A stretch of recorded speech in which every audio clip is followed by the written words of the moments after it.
सो है guys, news boy here. तो सबसे पहले हम लोग बात कर लेते हैं फुकरा इंसान के बारे में। तो फुकरा इंसान के अगेंस्ट में बेबिका धुर्वे रिसेंटली बहुत ही सीरियस एलिगेशंस लगाई। वो क्या आती है, जब बिग बॉस चल रहा था उस टाइम पे एल्विश यादव भी घर के अंदर थे, तो फुकरा इंसान ने कंटेंट बनाने के चक्कर में लिमिट क्रॉस कर दिया था। वो इंटरव्यू में नाम नहीं लेती, लेकिन वो फुकरा इंसान के बारे में ही बात करती है। वो एक इंटरव्यू में क्या आती है, वो रील वायरल करने के लिए लड़कियों को पूल में धक्का देना चाहता था। तो वो हर लड़की का हाथ थाम कर या पकड़ कर पूल में फेंक रहा था ताकि कुछ कंटेंट बने, ताकि कुछ सुर्खियों में आए। एक लड़की थी वहां जिसे उसने उठाया, लेकिन उस लड़की ने बुरा नहीं माना। इसके बाद उसने मेरा हाथ खींचा, उसने मेरा हाथ पकड़कर मुझे खींचा, लेकिन मुझे खींचते वक्त उसने मेरी स्लीव्स खींची। स्लीव्स यहाँ बता दूं, वो हाथों के स्लीव्स के बारे में बात नहीं कर रही है, आप देखिए। And while he was dragging, he pulled my sleeve down. This sleeve. He pulled it this down. Oh God. फिर वो कहीं 200 कैमरे थे वहां और वो इंसान मेरी स्लीव्स खींचने के बाद हंस रहा था। उस टाइम पे मैं उस पर चिल्ला पड़ी कि तुम्हारा दिमाग खराब है। वहीं सामने एल्विश यादव भी बैठे हुए थे, लेकिन उन्होंने कोई सवाल नहीं किया। एल्विश ने उससे ये तक नहीं पूछा कि भाई तू क्या कर रहा है, जो ये एलिगेशन लगाई है फुकरा इंसान के अगेंस्ट में। अगर तो आप वो इंटरव्यू देखना चाहते हो तो link is in the description. बाकी आप क्या सोचते हो इसके बारे में कमेंट करके जरूर बताना। ऑल्सो फुकरा इंसान का बात हो रहा तो बात कर लेते हैं उनके ही बारे में। तो वो सपोर्ट में आए for the people of Punjab affected by recent floods. Yes, Punjab में रिसेंटली आपको पता होगा कई जगह में फ्लड्स की वजह से बहुत सारे लोग इफेक्ट हुए ना। तो उनके लिए फुकरा इंसान ने एक truck full of essential items including washing machines, mattresses and kitchen supplies भेजे एक एनजीओ को, जो सारा सामान डिस्ट्रीब्यूट करेंगे अमंग फ्लड हिट फैमिलीज। तो चलिए नेक्स्ट अपडेट के बारे में बात करते चुकी है महा रीयूनियन के बारे में। इंडियाज गॉट लेटेंट का कंट्रोवर्सी आपको पता होगा। रणवीर इलाहाबादिया, समय रायना, रेबेल किड, आशीष संसलानी, ये सारे फंसे थे ना। तो कल आशीष संसलानी एक इंस्टाग्राम स्टोरी पोस्ट किए जहां समय रायना उनके साथ थे ना। फिर वो लिखे दिस अनसीरियस मैन समय रायना। फिर वो एक और फोटो पोस्ट किया अपूर्वा का, जो कि उनके साथ ही थी, एंड वो लिखे another unserious one in the house the rebel kid. फिर वो एक और इंस्टाग्राम स्टोरी पोस्ट किया जहां आप देख सकते हो बियर बाइसेप्स है उनके साथ, एंड वो लिखे Beer Biceps is too serious now. इसी को शेयर करते हुए अपूर्वा लिखी रीयूनियन। और बियर बाइसेप्स एक बहुत ही पुराना फोटो जो कि 2017-18 में लिया गया था, वो पोस्ट करते हैं, जहां वो है आशीष संसलानी एंड उनके फैमिली के साथ ना। एंड वो लिखे ये फोटो 2017 या 18 का है I think. Go way back with the Chansalani family, they are amongst the best human beings I have come across in my life. Love Ashish Sanslani especially. Been an actual friend and brother throughout my own career. Before fame, during all phases, even after trouble, this guy remains the same. Can't wait for you all to see his upcoming work. Also कोई मेरे भाई के लिए दुल्हन ढूंढ दो यार। इसी को शेयर किया आशीष संसलानी एंड लिखे love you always be a biceps. तो चलिए नेक्स्ट अपडेट के बारे में बात करते चुकी है एजाज खान के बारे में। तो एजाज खान फिर से पड़ गए ट्रबल में। उनके अगेंस्ट में मध्य प्रदेश पुलिस ने FIR दर्ज कर दिया है। क्यों? बेसिकली गैंगस्टर था, ठीक है, मध्य प्रदेश में सलमान लाला करके, जिसको पुलिस पिछले कई टाइम से ढूंढ रही थी। उसके अगेंस्ट में मल्टीपल केसेस रजिस्टर्ड थे ना। बट रिसेंटली क्या होता है, पुलिस को सलमान लाला के बारे में पता चलता है, जब वो पीछा कर रहे थे उसका, तो एक नदी में डूब के मर जाता है। पुलिस का यही कहना है। बट जो सलमान लाला के फैमिली मेंबर्स है, उनका कहना है कि सलमान का डेथ डूबने की वजह से नहीं हुआ है, क्योंकि उसे स्विमिंग आता था बहुत अच्छे से। उसका कस्टडियल डेथ हुआ है। पुलिस ने उसको कस्टडी में बहुत टॉर्चर किया, जिसकी वजह से उसका डेथ हुआ। तो होता क्या है, कुछ दिन पहले जब सलमान लाला के डेथ से रिलेटेड कंट्रोवर्सी चल रहा था, तो जो एजाज खान है वो अपने इंस्टाग्राम पर एक स्टोरी पोस्ट करते, जो कि अभी काफी ज्यादा वायरल जा रहा है, जहां वो बताते हैं कि सलमान का डेथ डूबने की वजह से नहीं हुआ है, बल्कि उसका डेथ इसलिए हुआ क्योंकि वो मुसलमान था। इनडायरेक्टली वो पुलिस के ऊपर ही एलिगेशन लगाए थे। आप देखिए, सलमान लाला डूब के मर गया तालाब में, ऐसा बोला जाता है। मुझे ऐसा लगता है कि वो तैराक था बहुत बड़ा, समंदर में तैरने वाले तालाबों से डूब के नहीं मर जाया करते। और गैंगस्टर था वो, ठीक है, मैं उसे जानता तो नहीं हूं, लेकिन ऐसा बोला जाता है वो गैंगस्टर था।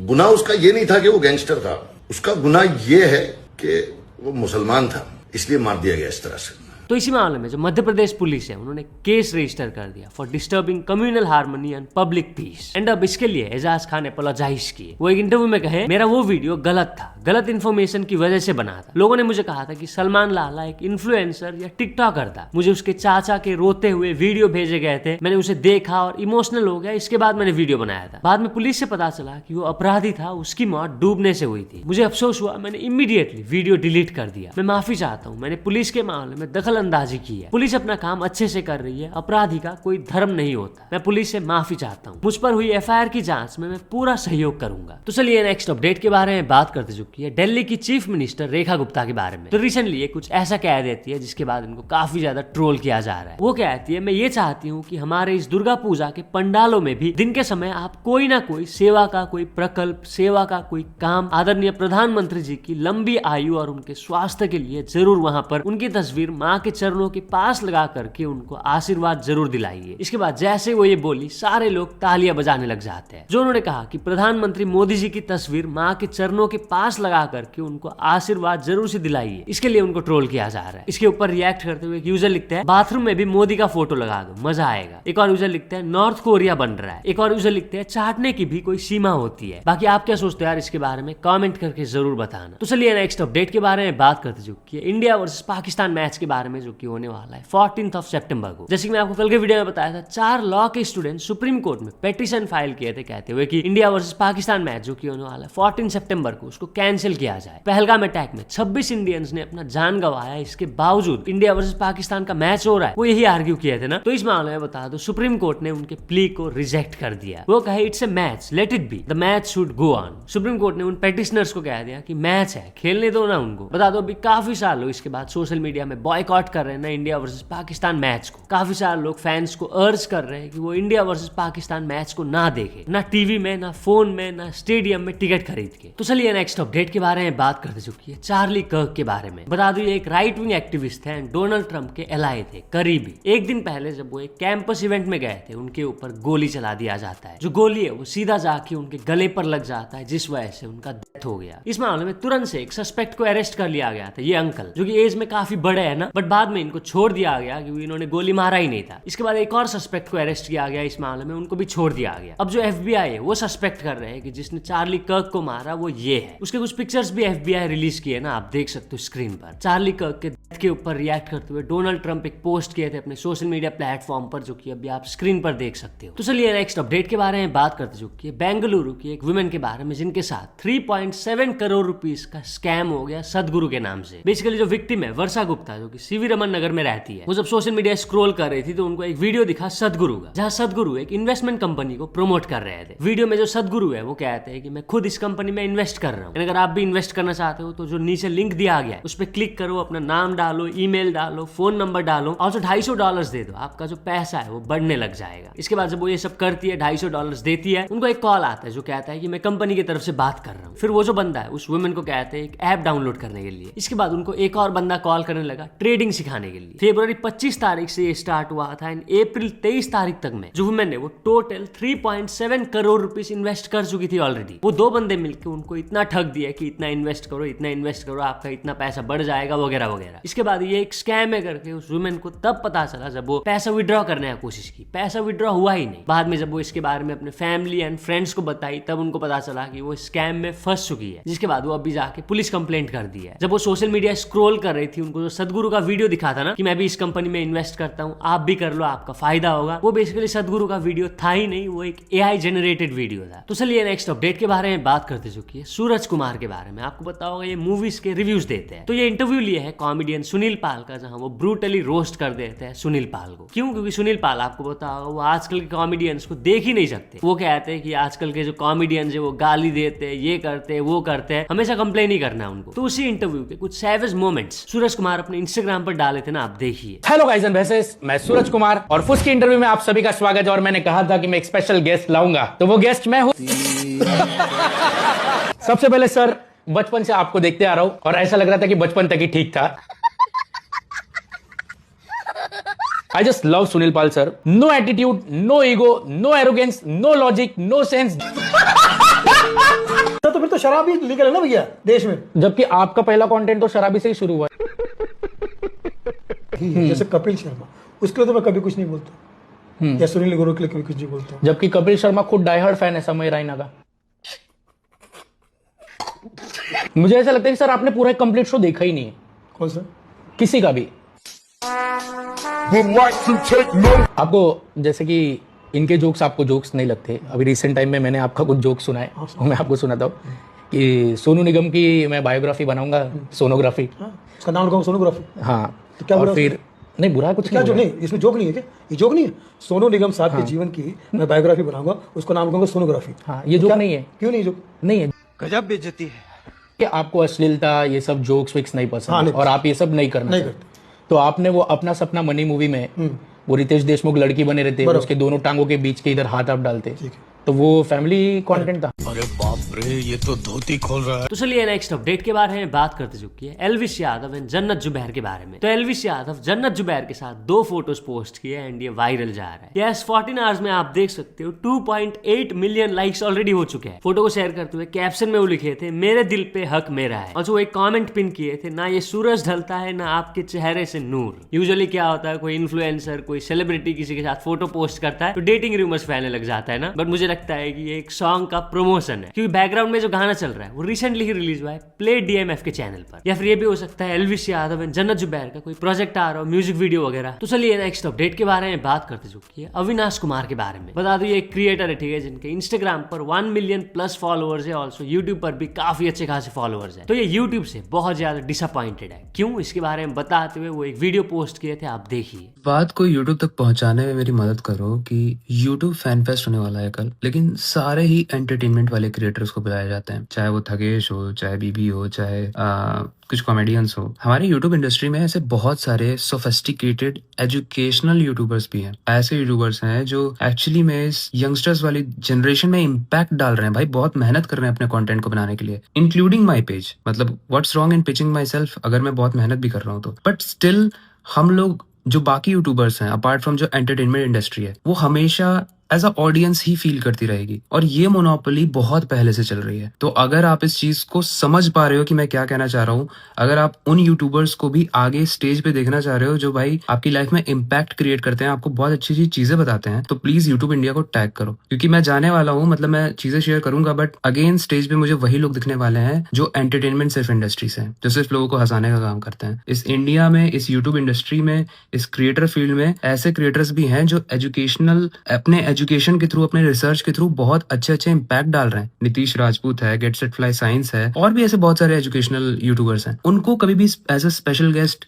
स्टेज पे हम क्यों नहीं देख पाते हैं? सिर्फ इंडस्ट्री, ये जो एंटरटेनमेंट वाली इंडस्ट्री है, वही रिस्पॉन्सिबल है यूट्यूब को एकदम ऊपर लाने के लिए। अब मेरे को किसी से नफरत नहीं है, लेकिन इस पॉइंट को डिस्कस करना बहुत इंपॉर्टेंट था, क्योंकि होगा क्या कि जिस इंसान को हम स्टेज पे देखते हैं उससे हम इंस्पायर होते हैं, एंड अगर सिर्फ एंटरटेनमेंट वाले यूट्यूबर्स ही स्टेज पे दिखते हैं तो जो ऑडियंस है वो उसी तरीके से इंस्पायर होती है। वो समझती है कि यार मैं एजुकेशनल कंटेंट क्यों ही बनाऊं, और आगे आने वाली जनरेशन में ये एंटरटेनमेंट वाले यूट्यूबर ही ज्यादा बढ़ते जाएंगे, जबकि एक्चुअली में हमें एक बैलेंस बनाने की जरूरत है। उन यूट्यूबर्स को भी सामने लाने की जरूरत है जो इस समाज में इम्पैक्ट डाल रहे हैं अपने कंटेंट के through. So please share this. उसी वीडियो के नीचे वो एक कमेंट पिन करते लिखते हुए for your kind information, invitation मुझे भी आया है, but the point is about changing the system of how we see entertainment YouTubers is god, despite they promote fake app, still people pray them. On the other hand काफी सारे ऐसे YouTubers जो लोगों के माइंडसेट को change करते हैं in actual way without promoting bad app, and YouTube को लगता है कि वैसे क्रिएटर्स वर्दी नहीं है of getting invited as guest, इसलिए हमें नॉर्मल इन्विटेशन आता है like we are just audiences and not creators. I am disappointed. ये बात तो है कि जब भी फैन फेस्ट होता है तो यूट्यूब ज्यादा करके एंटरटेनमेंट क्रिएटर्स को ही ज्यादा फोकस करते हैं ना इनवाइट करने के लिए एज ए गेस्ट। सारे कैटेगरीज के जो टॉप के क्रिएटर्स हैं उनको भी बुलाना चाहिए यूट्यूब वालों को एज ए गेस्ट। हाँ, एंटरटेनमेंट क्रिएटर्स के लिए एक दिन पूरा दे दो, दूसरे दिन बाकी क्रिएटर्स के लिए दे दो। आप क्या सोचते हो इसके बारे में? कमेंट करके जरूर बताना। वैसे मुझे जाना नहीं है, ठीक है, एज ए गेस्ट मैं जाके क्या करूंगा, न्यूज बकू। तो चलिए नेक्स्ट अपडेट के बारे में बात करते चुकी है हर्ष बेनीवाल के बारे में। तो हर्ष बेनीवाल खुद को ही ट्रोल करते हैं। वो ये पोस्ट किए थे अपने इंस्टाग्राम पर, जहां आप देख सकते हो भुवन बाम के 2.66 करोड़ सब्सक्राइबर्स, कैरी मिनाटी के 4.52 करोड़ सब्सक्राइबर्स, आशीष संचलानी के 3 crore plus subscribers, and Harsh Beniwal के 1.65 करोड़ सब्सक्राइबर्स। एंड हर्ष बेनीवाल एकदम दुखी है ना, जिसके बाद कई सारे हर्ष बेनीवाल के फैंस उनको सहानुभूति देने लग गए, जिसके ऊपर हर्ष बेनीवाल रिएक्ट करते हुए ये कहे, मेरे को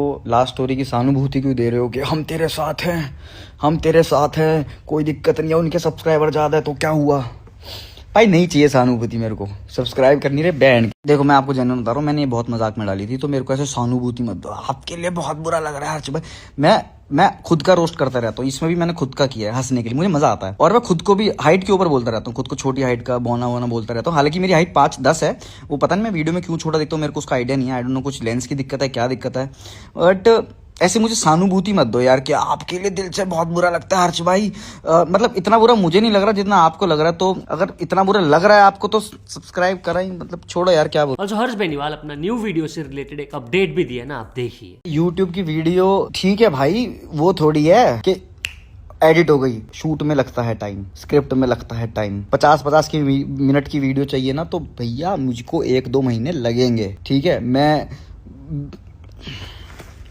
अबे भाई कैसे डाल दूं मैं हर 1-2 महीने में वीडियो, जबकि मेरा प्रोडक्शन क्वालिटी इंक्रीज हो चुकी है। फिर मैं फोन से शूट करके डाल दूं? हैं, कुछ भी म्यूजिक लगा दूं, मैं फर्क ही नहीं पड़ता कैसे जोक लैंड हो रहा नहीं हो रहा। सबर तो करो भाई, तुम तो ऐसे प्रेशर करते हो मेरे को जैसे घर वालों ने नहीं करा कभी यार पढ़ने के लिए। वीडियो डाल, वीडियो, अभी रील नहीं, वीडियो डाल, वीडियो, रील नहीं वीडियो। रील क्या फोटो है। और जब तक मैं फ्री हूँ, मैं एडिटिंग चल रही है, मैं एडिटिंग करवा रहा हूँ, मैं फ्री हूँ, मैंने मेरे को रील अच्छी लगी, मन करा बना दी, तो इसका मतलब ये थोड़ी मैं यूट्यूब छोड़ दिया।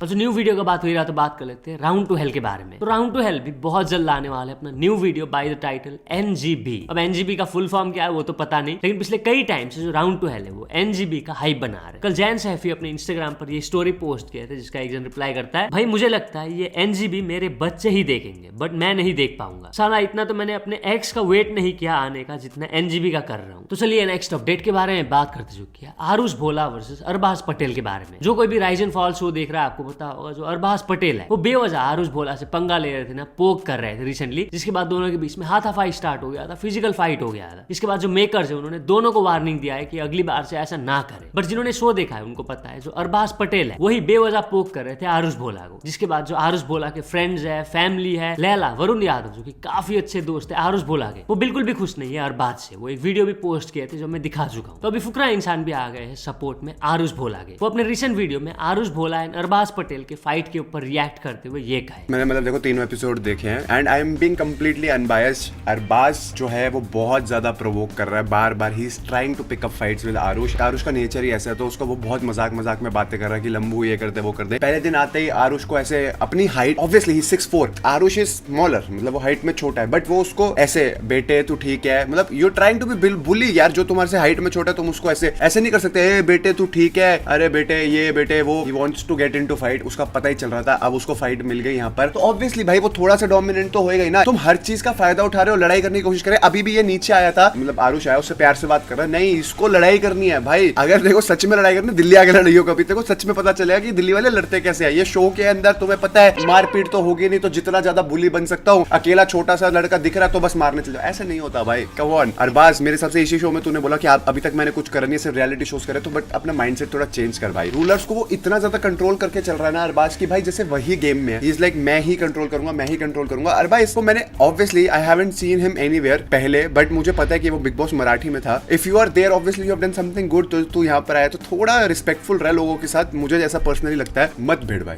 सच में मत भिड़, सोशल मीडिया पे भी पछताएगा और बाहर भी पछताएगा, इसको ध्यान में डाल ले भाई। और जो बता दूं, राजवीर सिसोदिया भी कुछ इंस्टाग्राम स्टोरीज पोस्ट करके अरबाज पटेल को वार्निंग दिया है ना, मैं दिखा देता हूँ, आप देखिए। शो को शो की तरह लो और गेम को गेम की तरह खेलो। तुम जहाँ के भी हो ना, जिस भी स्टेट के, मैं इन चीजों में पढ़ना नहीं चाहता, लेकिन वो मुझे देख के थोड़ा दुख हुआ कि छोटा भाई हमारा ऐसे बदतमीजी कैसे करती है, उसके साथ बदतमीजी करी और फिर जेली। लेकिन अगर कोई गलत फहमी दिमाग में हो तो जब ये शो खत्म हो जाए तो मैं आरुष को लेके तुम्हारे शहर आ जाऊंगा अकेले, और जितना तुम हवाबाजी दिखा रहे हो ना, दिखा रहे हो शो के अंदर, तुम्हारी में दम हो जाए, तुम्हारी माँ ने दूध पिलाया हो तो उसके उंगली लगा लेना या बदतमीजी करके दिखा देना। तुम जिस भी शहर से हो, मुझे नहीं पता कौन से शहर से, जिस भी शहर से, हम दोनों भाई 5.5 फीट के हैं भाई, और तेरी माँ ने दूध पिलाया हो, फिर कह रहा हूँ बाहर निकलेगा तो देख लियो वीडियो मेरी, उंगली लगा के दिखा दियो, बदतमीजी करके दिखा दियो, सारी हाइट पिछवाड़े में घुसा के मोर बना दिया जाएगा। और जो वरुण यादव है वो अरबाज पटेल को रिप्लाई करते हुए काफी सारे वीडियोस तो पोस्ट कर ही रहे हैं। अगर तो आप देखना चाहते हो, उनके इंस्टाग्राम अकाउंट का लिंक मैं नीचे डिस्क्रिप्शन में दे दूंगा, आप जाके देख सकते हो। तो चलिए नेक्स्ट अपडेट के बारे में बात करते चुकी है लफड़ा मीमर के बारे में। लफड़ा मीमर आपको पता होगा जिसने रिसेंट टाइम में तीर्थ परसाना, फुकरा इंसान, नितेश सोनी एंड और भी काफी सारे इन्फ्लुएंसर्स को एक्सपोज किया था ना। उनके चैट्स वो लीक किए थे, जहां वो एलिगेशन लगाए थे उन क्रिएटर्स के ऊपर कि ये सारे क्रिएटर्स माइनर लड़कियों से बात करते करके। तो एक यूट्यूबर है कॉन्शियस, जो कि सौरभ जोशी के ऊपर कई सारे वीडियोस बना चुके हैं एक्सपोज करते हुए उनको। वो लफड़ा मीमर के अगेंस्ट में एक वीडियो पोस्ट किया उनको ही एक्सपोज करते हुए कि ऐसे लफड़ा मीमर ने लोगों से कोल्ड प्ले के टिकट के नाम पे स्कैम किया था, और जो कैसे जो लफड़ा मीमर है वो लोगों को धमकाता है अगर कोई उसके अगेंस्ट में वीडियो बनाता है तो लीगल केस करने का भी धमकी देता है। तो यही सब पॉइंट्स को लेकर जो कॉन्शियस है जो वीडियो पोस्ट किए थे, मैं थोड़ा सा क्लिप दिखा देता हूँ। पूरा वीडियो अगर आपको देखना है तो link is in the description. वैसे तो ये बंदा ऊपर से नीचे तक पूरा ही स्कैम है, पर मेनली एक स्कैम के बारे में हम बात करते हैं, ब्लैक टिकट्स के बारे में। होता कुछ ऐसा है कि ये बंदा टेलीग्राम पे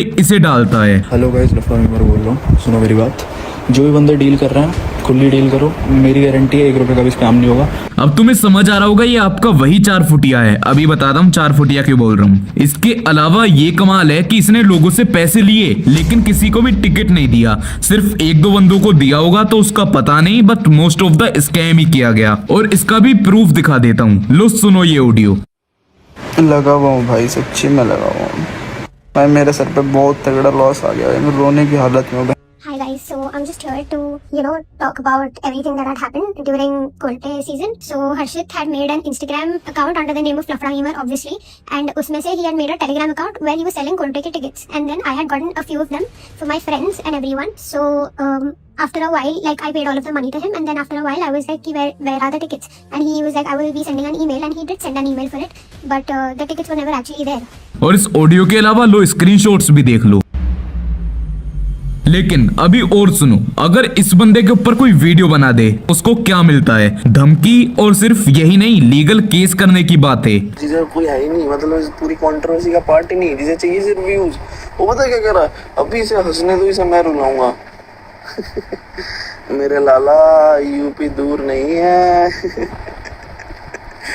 कल ही रात एक का इलाज हुआ है, तुम्हारा भी करना है तो बता देना। फॉलोअर्स मांग के नहीं करना होता ना, खाने में बैठा होता तू। तो बस आज के लिए बस इतने अपडेट्स थे। अगर तो वीडियो पसंद आया तो लाइक जरूर कर देना। मिलते हैं अपने नेक्स्ट वीडियो में।